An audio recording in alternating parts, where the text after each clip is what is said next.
In just a moment, enjoy Best Plays. First, we'd like to remind you that weekdays, too, this station entertains you royally. For quiz, there's a trio of top shows. Red Benson's Phrase That Pays, and our two newest editions, Second Chance and It Pays to Be Married. There's comedy with Bob Hope, interesting guests with Dave Garroway, and Tommy Bartlett's Welcome Travelers, and the accurate reporting of NBC's Pauline Fredericks. Now, stay tuned for Best Plays on NBC.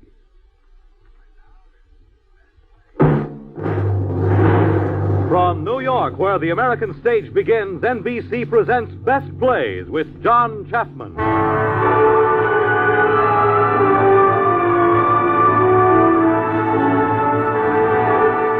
Best Plays, a series of hour-length dramas selected from the outstanding successes of the New York stage. Now, John Chapman, drama critic of the New York Daily News, is here to introduce Eva Le Gallion and Stotts Cotsworth with Paul McGrath and Horace Graham in Macbeth by William Shakespeare.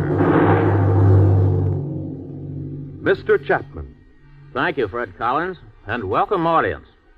Like all the other works of Shakespeare, Macbeth has been subject to alterations, trimmings, and treatments ever since Elizabethan times. And it is quite likely that the author himself, being a practical actor, did quite a lot of monkeying with the script after the first draft was completed. Any play, no matter how bad or how trivial, is subject to interpretations by the people who are producing it and acting it. The works of Shakespeare, being the greatest we have had in the history of the stage or the history of literature, are so filled with life and color and strength that they lend themselves to an endless variety of interpretations. Macbeth can be played in many ways.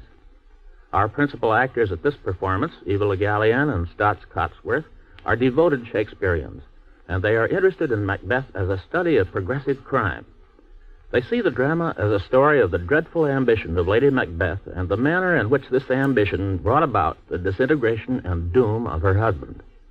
The locale is the Scotland of the 11th century.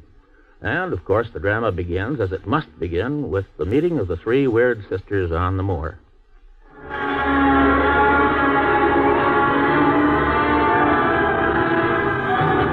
When shall we three meet again? In thunder, lightning, or in rain? When the hurly-burly's done, when the battle's lost and won. That will be ere the set of sun. Where the place? Upon the heath. There to meet with Macbeth. I come, Grey Malkin. Had a cold. Anon! There is Powell, and all is fair. Hover through the fog and fills the air.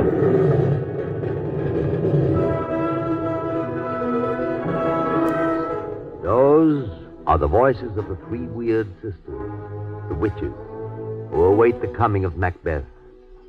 They are real, these witches, as the spirit of evil, of destiny is real. Their influence on Macbeth and Lady Macbeth's influence on her husband is desolate and tragic. As we meet Macbeth first, a warrior in the service of Duncan, King of Scotland, a great battle is at hand on a wide Scottish heath. Macbeth and his fellow general, Banquo, lead the forces of Duncan against the invading Norwegian army. And the Thane of Ross, with tidings for the king, rides from the battlefield across the heath to Duncan's encampment. The worthy Thane of Ross. Hail, brave friend. Say unto us the knowledge of the broil as thou didst leave it. Doubtful it stood, as two spent swimmers that do cling together and choke their art. The Norwegian lord, assisted by that most disloyal traitor, the Thane of Cawdor, began a dismal conflict. But brave Macbeth, disdaining fortune, with his brandished steel carved out his passage till he faced the slave, which ne'er shook hands nor bade farewell to him till he unseamed him from the nave to the chaps and fixed his head upon our battlements. Ah, valiant cousin, worthy gentleman. And to conclude, the victory fell on us. Great happiness. No more that Thane of Cawdor shall deceive our bosom interest. Go, pronounce his present death, and with his former title greet Macbeth.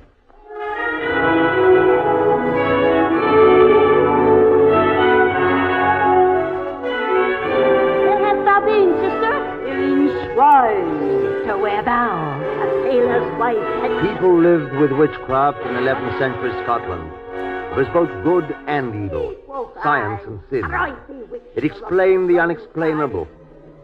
On the heath between the battlefield and Duncan's encampment, the three witches, the weird sisters, meet again. They're here to meet with Macbeth and Banquo as they had promised they would do. They circle a boiling cauldron. And I another. Look what I have. Show me. Show me. Here I have a pilot thumb, wrecked as homeward he did come. A drum. A drum. Macbeth doth come. And Banquo with him.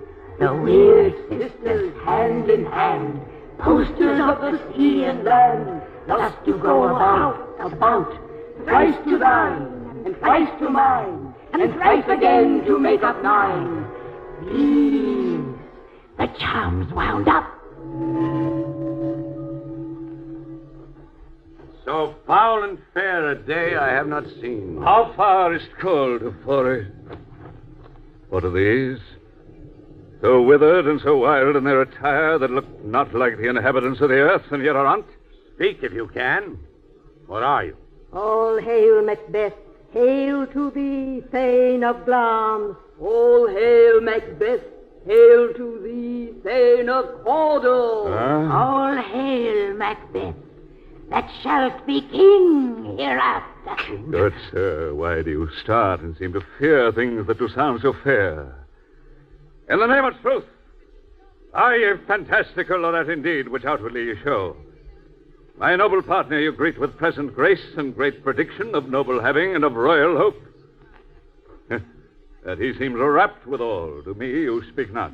Hail, hail. Banquo hail. Lesser than Macbeth, and greater. Not so happy, yet much happier. Thou shalt get king, though thou be none. All hail, Macbeth and Banquo. Banquo and Macbeth, all hail. Stay, you imperfect speakers. Tell me more. By Sinel's death, I know I am Thane of Glamis, but how of Cawdor? The Thane of Cawdor lives, a prosperous gentleman, and to be king stands not within the prospect of belief, no more than to be Cawdor. Say from whence you owe this strange intelligence, or why upon this blasted heath you stop our way with such prophetic greeting.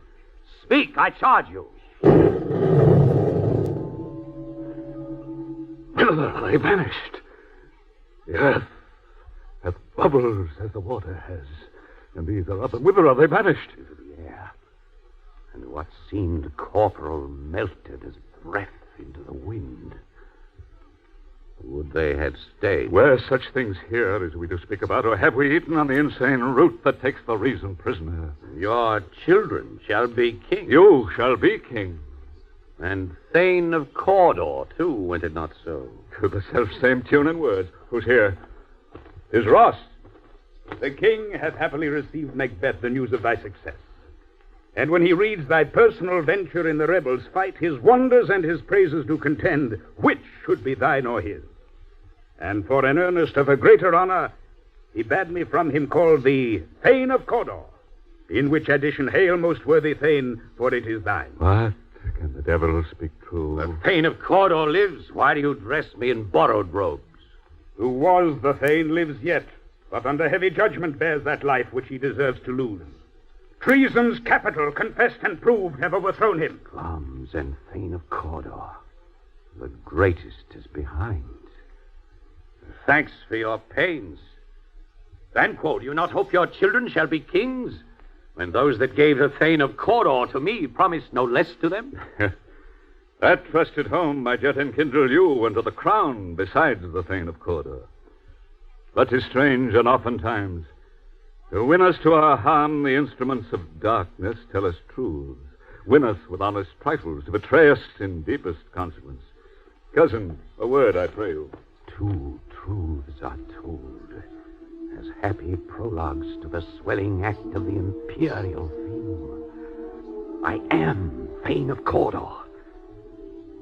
Yet why do I yield to that suggestion whose horrid image doth unfix my hair and make my seated heart knock at my ribs against the use of nature? Present fears are less than horrible imaginings. My thought Murder yet is but fantastical. Shakes so my single state of man that function is smothered in surmise. And nothing is but what is not.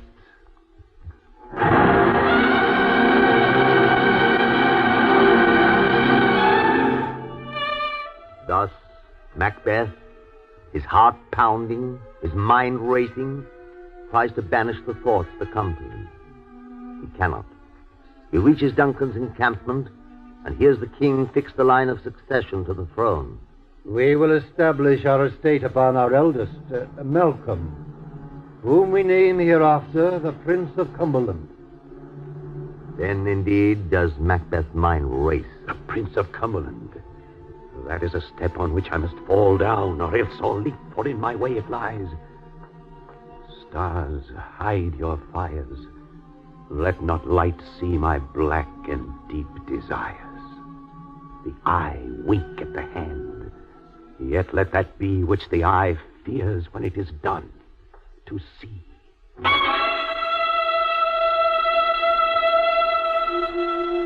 Meanwhile, at Macbeth's castle, Lady Macbeth reads a letter her lord has sent her. They met me in the day of success, and I have learned by the perfectest report they have more in them than mortal knowledge. When I burned in desire to question them further, they made themselves air, into which they vanished. While I stood wrapped in the wonder of it, came missives from the king, who all hailed me Thane of Cawdor, by which title before these weird sisters saluted me, and referred me to the coming on of time with hail, King, that shalt be. This have I thought good to deliver thee, my dearest partner of greatness, that thou mightst not lose the dues of rejoicing by being ignorant of what greatness is promised thee. Lay it to thy heart, and farewell. Glum thou art, and Cawdor, and shalt be what thou art promised.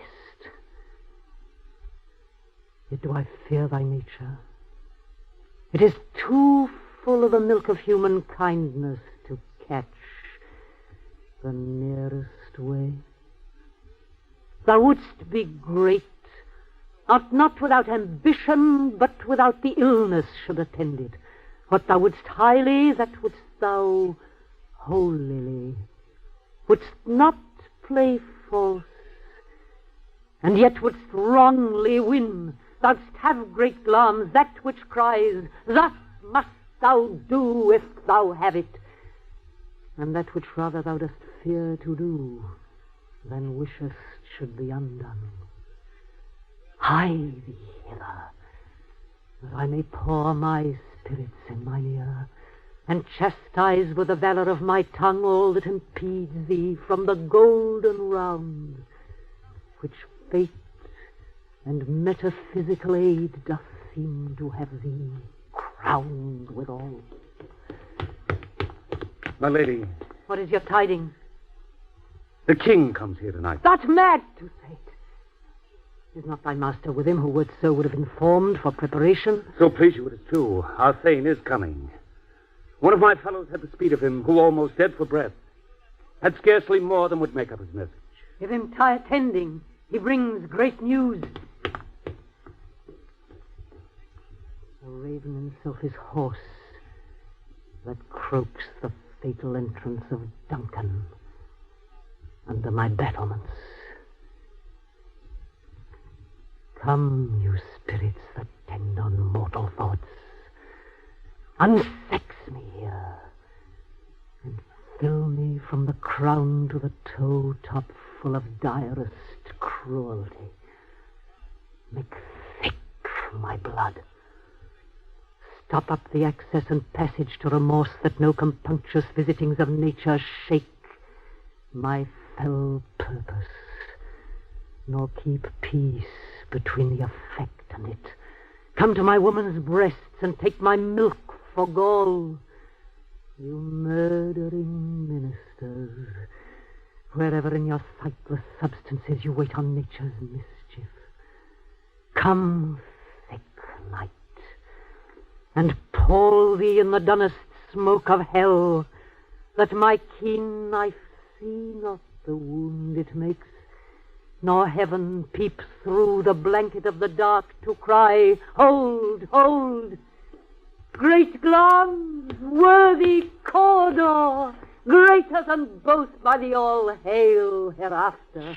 Thy letters have transported me beyond this ignorant present, and I feel now the future in the instant. My dearest love, Duncan comes here tonight. And when goes hence? Tomorrow, as he purposes. Never shall sun that morrow see.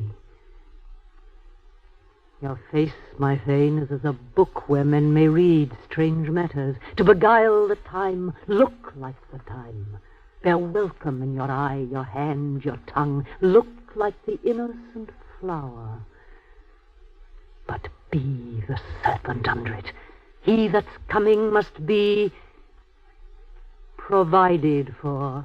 And you shall put this night's great business into my dispatch, which shall to all our nights and days to come give solely sovereign sway and masterdom. We will speak further. Only look up clear. To alter favor ever is to fear. Leave all the rest to me.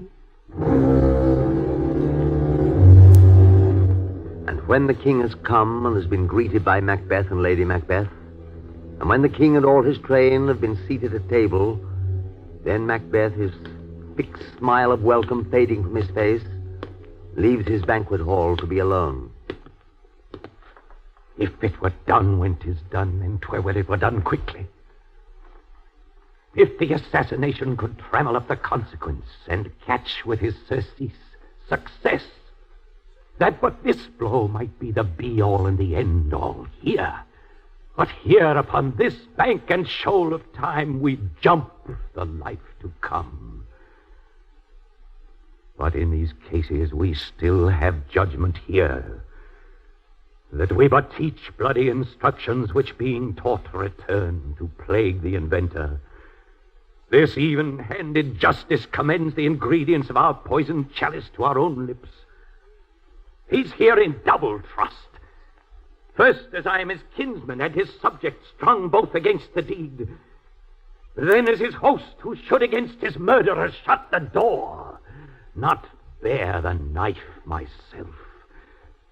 Besides, this Duncan hath borne his faculties so meek, hath been so clear in his great office, that his virtues will plead like angels trumpet-tongued against the deep damnation that is taking off, and pity, like a naked newborn babe striding the blast, or heaven's cherubim horsed upon a sightless couriers of the air, shall blow the horrid deed in every eye, that tears shall drown the wind.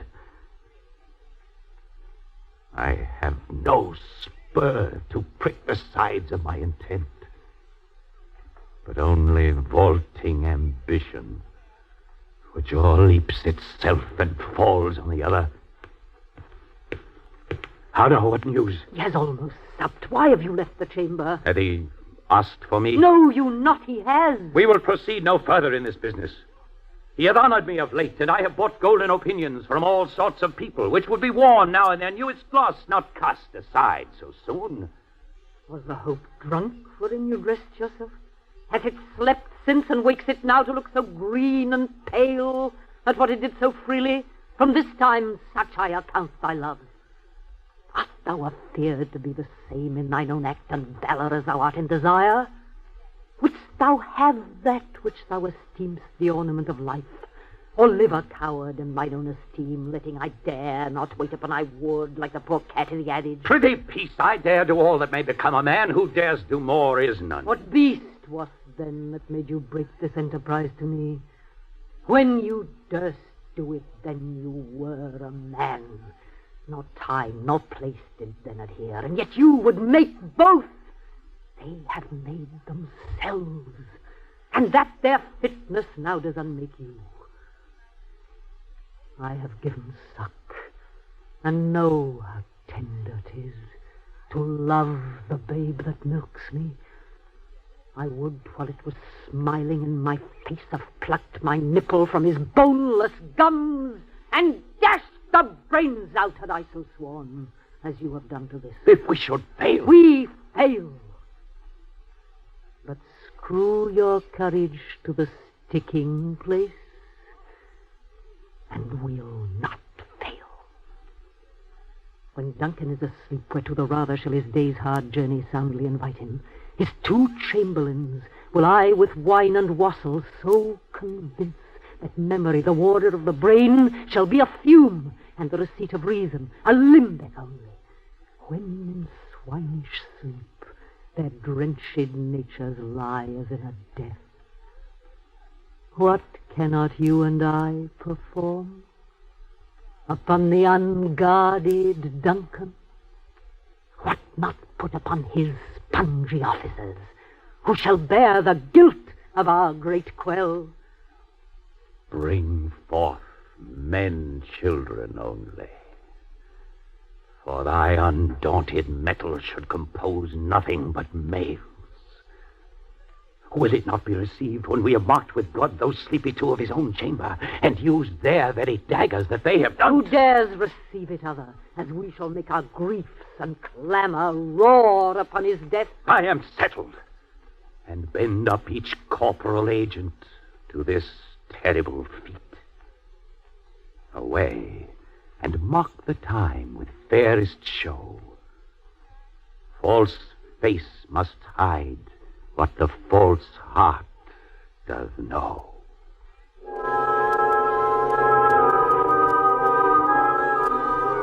Now the castle is dark and sleeping. Macbeth, in the empty courtyard, turns to a sleepy servant. Go with thy mistress. When my drink is ready, she strike upon the bell. Get thee to bed. Is this a dagger which I see before me? Thy handle toward my hand? Come, let me clutch thee. I have thee not, and yet I see thee still. Art thou not fatal vision, sensible to feeling as to sight? Or art thou but a dagger of the mind, a false creation proceeding from the heat oppressed brain? I see thee yet, in form as palpable as this which now I draw. Thou marshalst me the way that I was going, and such an instrument I was to use. Mine eyes are made the fools of the other senses, or else worth all the rest. I see thee still, and on thy blade and dudgeon gouts of blood, which was not so before. There's no such thing. It is the bloody business which informs thus to mine eyes.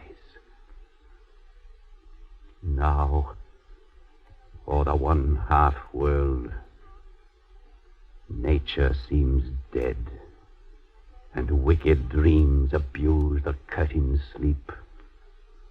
Witchcraft celebrates pale Hecate's offerings, and withered murder, alarmed by his sentinel, the wolf whose howls his watch, thus with his stealthy pace, with Tarquin's ravishing strides, towards his design moves like a ghost. Thou, sure and firm set earth, hear not my steps which way they walk, for fear thy very stones break of my whereabout, and take the present horror from the time which now suits with it. Whiles I threat, he lives. Words to the heat of deeds too cold breath gives. I go, and it is done. The bell invites me. Hear it not, Duncan, for it is a knell that summons thee to heaven or to hell.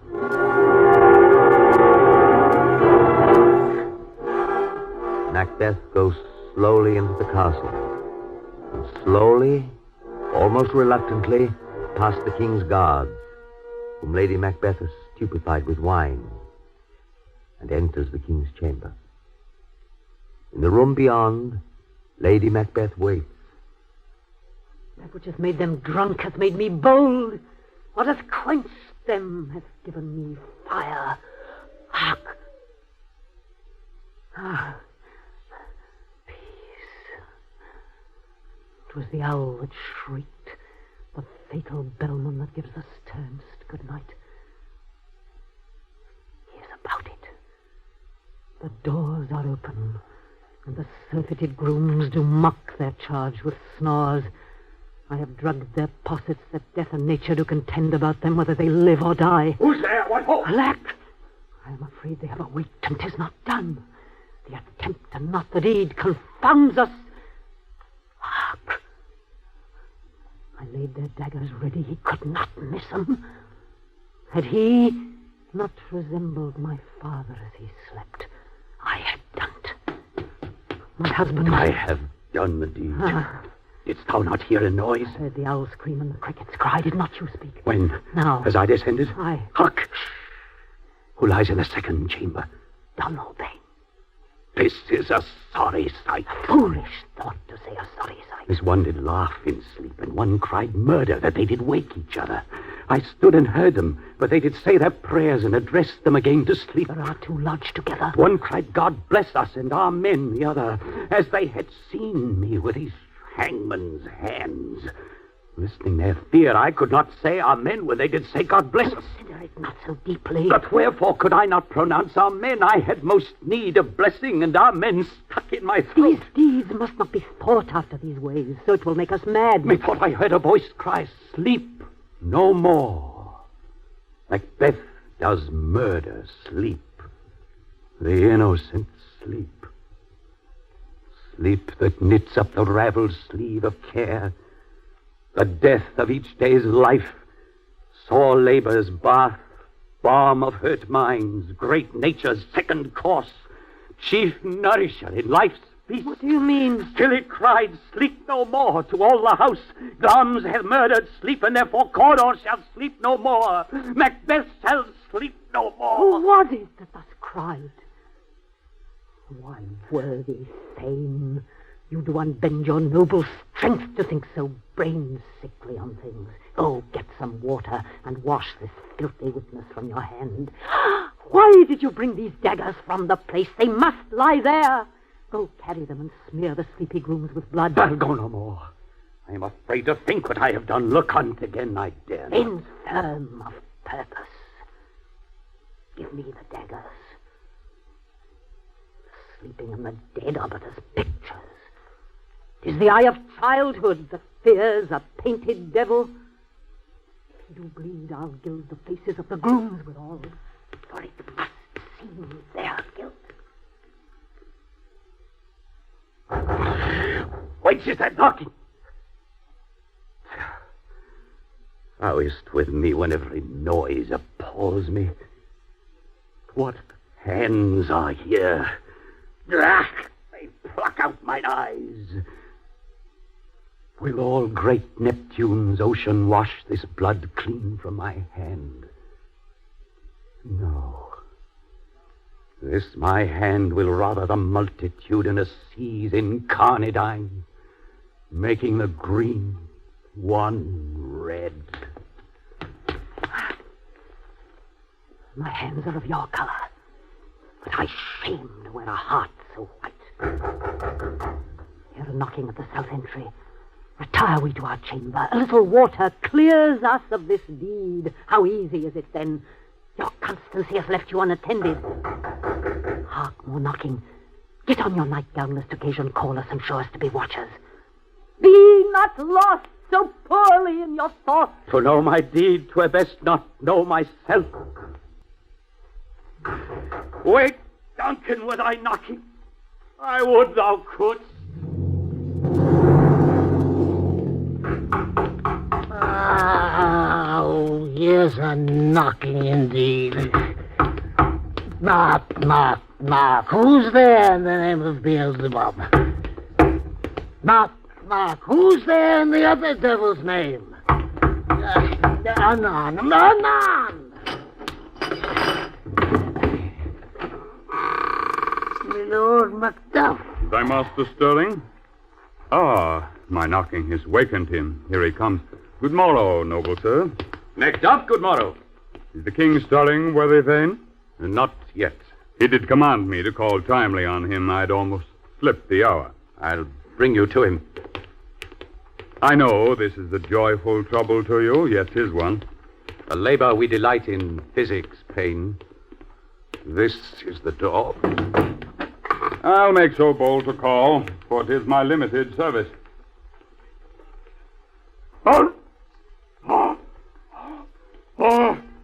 Tongue nor heart cannot conceive nor name me. What's the matter? Confusion now hath made his masterpiece. Most sacrilegious murder hath broke ope the Lord's anointed temple and stole thence the life of the building. What is it you say, the life? We knew his majesty. Approach the chamber and destroy your sight with a new Gorgon. Do not bid me speak, see, and then speak yourselves.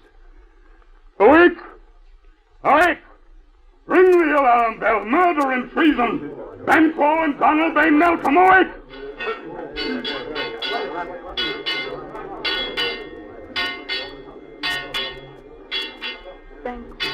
Lady, woe last in your house.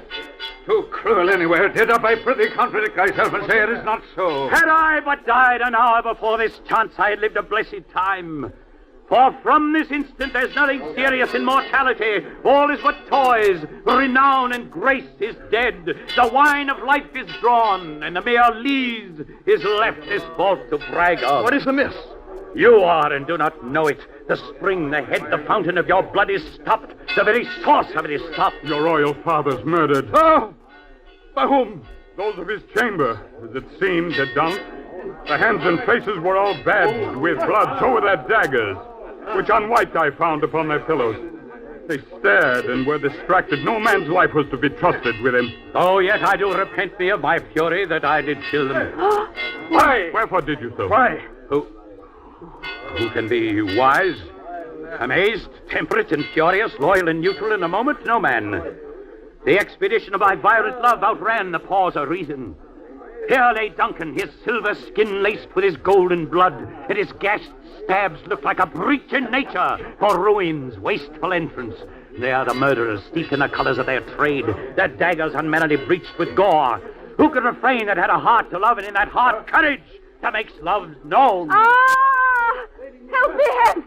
Ah! Look to the lady!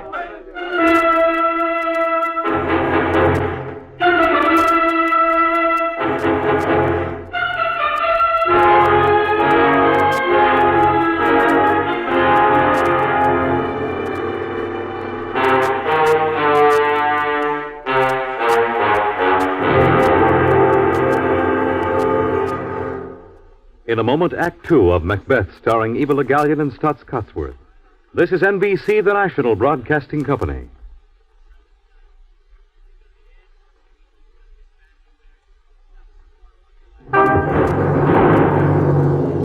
Now, Act Two of the Best Plays production of Macbeth, starring Eva Le Gallion and Stutz Cotsworth, with Paul McGrath and Horace Braham. Is't known who did this more than bloody deed? Those that Macbeth hath slain. So no suspicion falls at first upon Macbeth. In fact, Malcolm and Donalbain, the king's two sons, are stolen away and fled, which puts upon them suspicion of the deed. it is, of course, for another reason that King Duncan's sons have fled. There's daggers in men's smiles. And surely for the sons of the slain king this is true. It is fear that has caused them to leave the country. But for the moment, at least, their very leaving makes unlikely the discovery of Macbeth's treachery. As the highest and noblest of the lords, he is invested with the crown. Only Banquo does not join in the general rejoicing. And only secretly and alone does Banquo allow his suspicions any expression. Thou hast it now. King Cawdor Glamis all, as the weird women promised. And I fear thou playedst most foully for it. Yet it was said it should not stand in thy posterity, but that myself should be the root and father of many kings. If there come truth from them, as upon thee, Macbeth, their speeches shine, why, by the verities on thee made good, may they not be my oracles as well, and set me up in hope? But hush no more. Here's our chief guest. Banquo, tonight we hold a solemn supper, sir, and I'll request your presence. Let your highness command upon me, to the which my duties are with the most indissoluble tie forever knit. Ride you this afternoon? Aye, my good lord. We should have else desired your good advice, which still have been both grave and prosperous in this day's council. But we'll take tomorrow. Is it far you ride? As far, my lord, as will fill up the time twixt this and supper. Go not my horse the better. I must become a borrower of the night for a dark hour or twain. Fail not our feast. My lord, I will not. Goes Fleance with you? Aye, my good lord. Our time does call upon us. I wish your horses swift and sure of foot, and so I do commend you to their backs. Farewell. To be thus is nothing, but to be safely thus. Our fears in Banquo stick deep, and in his royalty of nature reigns that which would be feared. 'Tis much he dares, and to that dauntless temper of his mind he hath a wisdom that doth guide his valor to act in safety. There is none but he whose being I do fear. He chid the sisters when first they put the name of king upon me, bade them speak to him, then profit like they hailed him father to a line of kings. Upon my head they placed a fruitless crown, and put a barren scepter in my gripe, thence to be wrenched with an unlineal hand, no son of mine succeeding. If 't be so, for Banquo's issue have I filed my mind.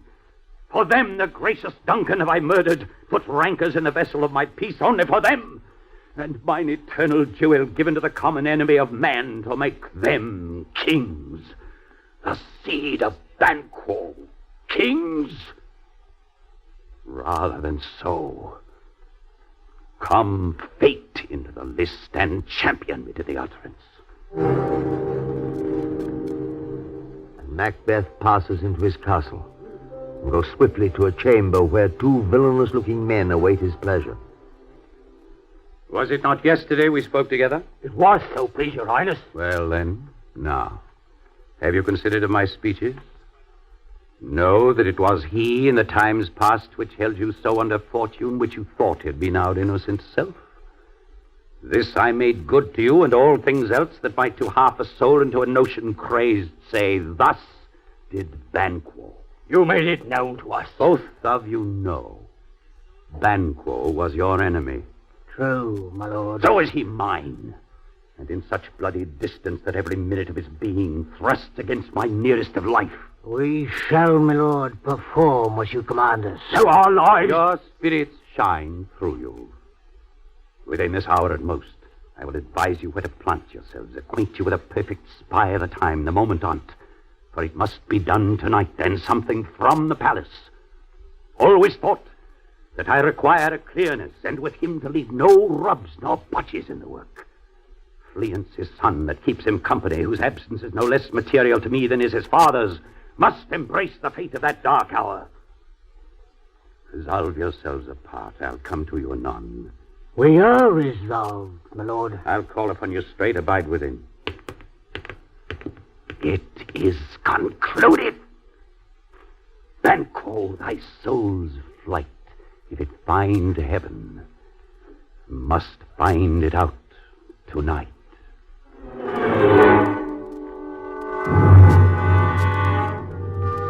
At a good distance from the castle, the two murderers hide and wait, straining their eyes and ears for Banquo and Fleance. It will be rain tonight. Let it come down! Oh! Fly, Fleance. Fly. The highest revenge. Oh, flame! After Fleance! After him!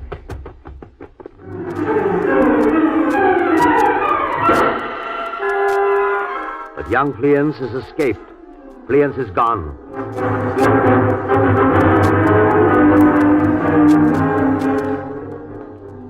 Meanwhile, in the castle, the banquet is about to start. You know your own degrees. Sit down. At first and last, a hearty welcome. Thanks, Your Majesty. Here had we now our country's honor roof, were the graced person of our Banquo present, whom may I rather challenge for unkindness than pity for mischance. His absence, sir, lays blame upon his promise. Please, Your Highness, to grace us with your royal company. The table's full. Here is a place reserved, sir. Where? Here, my good lord. What is that moves Your Highness? Which of you have done this? What, my good lord? Thou canst not say I did it. Never shake thy gory locks at me. Gentlemen, rise. His Highness is not well. Sit, worthy friends. My lord is often thus and hath been from his youth. If much you note him, you shall offend him and extend his passion. Feed and regard him not. Are you a man? If I stand here, I saw him. Aye, for shame. Blood hath been shed ere now at the olden time. Ere humane statute purged the gentle wheel. Aye, and since 2 murders have been performed, too terrible for the ear. The time has been that when the brains were out, the man would die and there an end. But now they rise again with 20 mortal murders on their crowns and push us from our stools. This is more strange than such a murder is. My worthy lord, your noble friends do lack you. I do forget. Do not muse at me, my most worthy friends. I have a strange infirmity which is nothing to those that know me. Come, love and health to all, then I'll sit down. Give me some wine. Fill full. I drink to the general joy of the whole table, and to our dear friend Banquo, whom we miss. Would he were here. To all and him we thirst, and all to all. I won't, and quit my sight, let the earth hide thee. Thy bones are marrowless, thy blood is cold. Thou hast no speculation in those eyes which others glare with. Dead, horrible shadow, unreal mockery, ahead! My lord. I pray you, speak not. He grows worse and worse. Question enrages him. At once, good night. Stand not upon the order of your going, but go at once. Good night. And better health attend his majesty. A kind good night to all.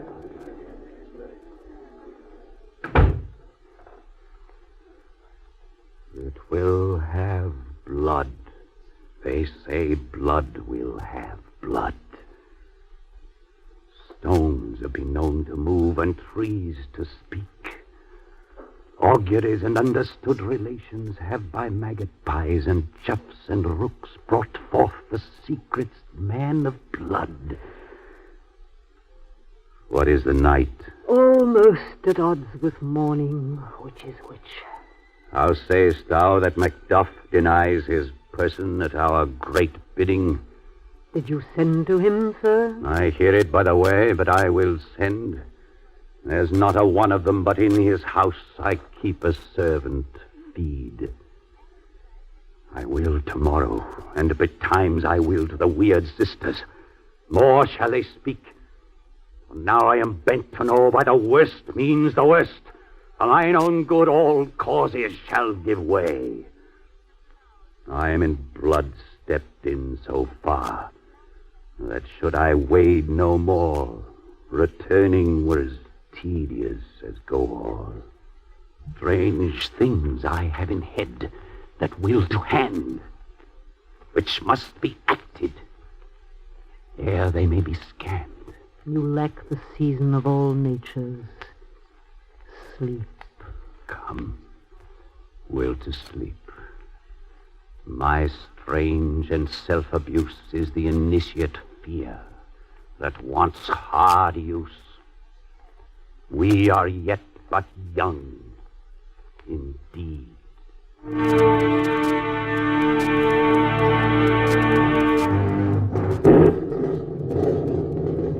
How now, you secret black and midnight hags, what is to do? A deed without a name. I conjure you by that which you profess. Answer me to what I ask you. We know thy thought. Beware, Macbeth. Thou hast half my fear of right, but one word more. Laugh to scorn the power of man.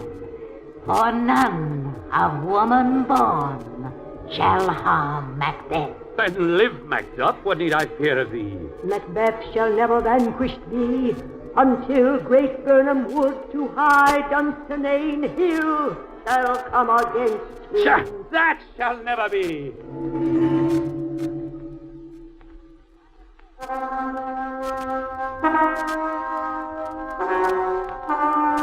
The assurances of the witches comfort Macbeth, but they do not bring peace to him.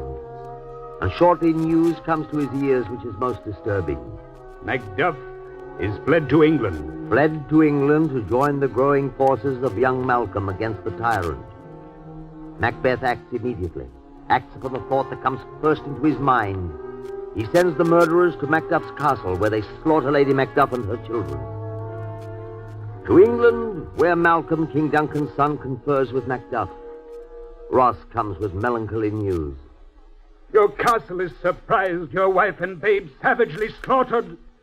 To relate the manner whereon the quarry of these murdered deer, to add the death of you. Merciful heaven! Give sorrow words. The grief that does not speak whispers the all-fraught heart and bids it break. My children, too. Wife, children, servants, all that could be found. And I must be from thence. My wife killed, too?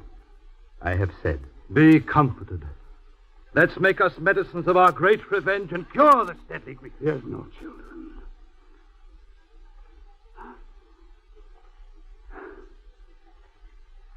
All my pretty ones? Did you say all? Don't cry, all. Central heavens, cut short all intermission. Front to front bring thou this fiend of Scotland and myself. Within my sword's length set him if he escape.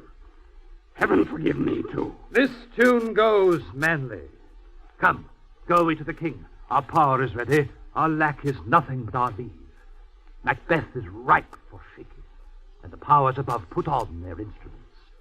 Receive what cheer you may. The night is long that never finds the day. In the halls of Dunsinane Castle, Macbeth, his mind so busy with suspicions and busy with plans, has not time now for his lady. And she, the Lady Macbeth, is ill. She walks now nightly in her sleep. Her gentlewoman reports this to the doctor. And while they confer, Lady Macbeth appears. Lo, you hear she comes. This is her very guise, and upon my life fast asleep. Observe her, stand close. How came she by that light? Why, it stood by her. She has light by her continually. It is her command. You see, her eyes are open. Aye, but their sense is shut. What is it she does now? Look how she rubs her hands. It is an accustomed action with her to see him thus washing her hands. I have known her to continue in this a quarter of an hour. Yet here's a spot. Hark, she speaks. Don't, damn spot out, I say. 1, 2. Why, then it is time to do it.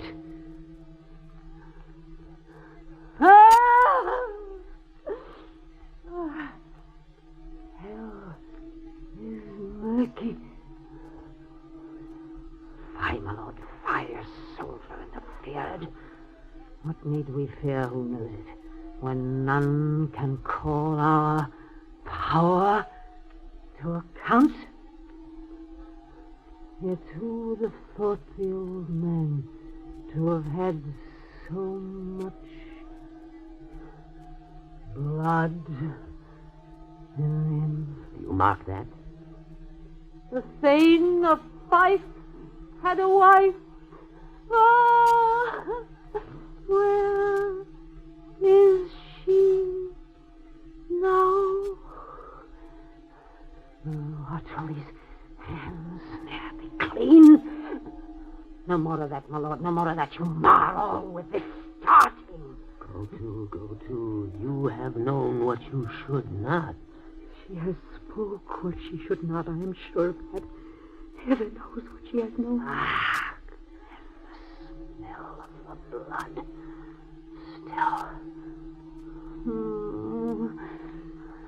All the perfumes of Arabia will not sweeten this little hand.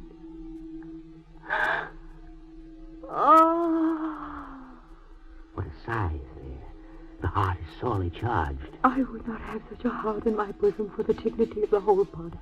Well. Pray God it be, sir. Wash your hands. Put on your nightgown. Look not so pale. I tell you yet again, Banquo's buried. He cannot come out on his grave. Even so. To bed. To bed. There's knocking at the gate. Come. Give me your hand. What's done cannot be undone. To bed. To bed. To bed.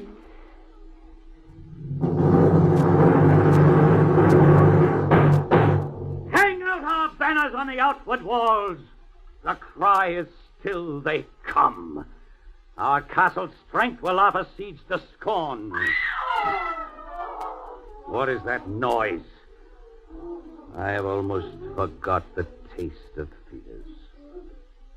The time has been my senses would have cooled to hear a night shriek. I have supped full with horrors. Direness, familiar to my slaughterous thoughts, cannot once start me. Wherefore was that cry? The Queen, my lord, is dead. She should have died. Hereafter,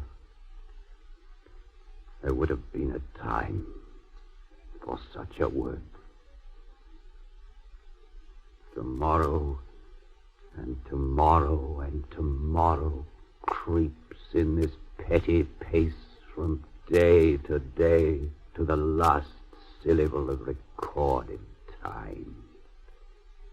And all our yesterdays have lighted fools the way to dusty death.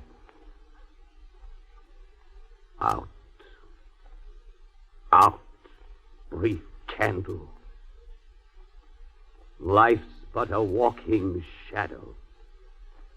A poor player that struts and frets his hour upon the stage and then is heard no more. It is a tale told by an idiot, full of sound and fury, signifying nothing. Arm and out. I will not be afraid of death and bane till Burnham Forest come to Dunsinane.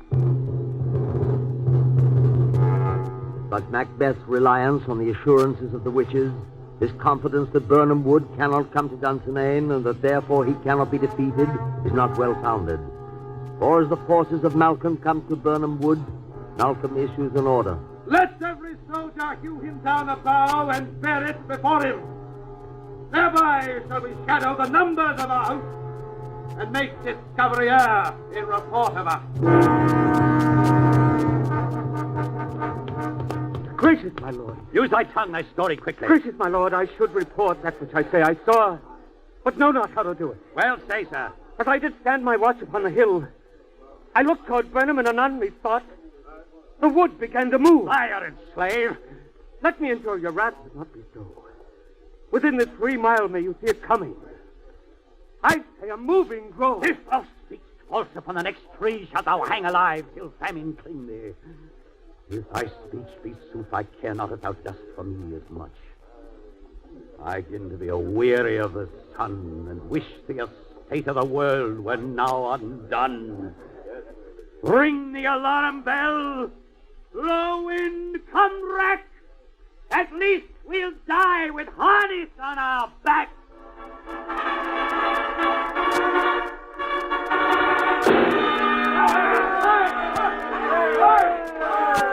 And now the battle breaks out in all its great fury around the castle. Macbeth with great broadsword hacks down his enemies. Swords I smile at, weapons laugh to scorn, brandished by man that's of a woman born. But however staunchly Macbeth himself fights, the battle scales tip slowly and in favor of Malcolm's forces. And finally, Macbeth, cut off and alone among his enemies, stands brandishing his battle sword as the vengeful Macduff strides towards him. Turn, hound, turn! Of all men else have I avoided thee. But get thee back, my soul is too much charged with blood of thine already. I have no word. My voice is in my sword, thou bloodier villain, than terms can give thee out. Thou losest flavor. As easy mayst thou the entrench'd air with thy keen sword impresses make me bleed. Let fall thy blade on vulnerable crest. I bear a charmed life which must not yield to one of woman born. Despair thy charms, and let the angel whom thou still hast served tell thee Macduff was from his mother's womb untimely ripped. Cursed be the tongue that tells me. Now yield thee, coward. I will not yield. But kiss the ground before young Malcolm's feet, and to be baited with a rabble's curse. Though Burnham would be come to Dunsinane, and thou opposed being of no woman born, yet would I cry the last, lay on Macduff, and damned be him that first tries hold. Enough!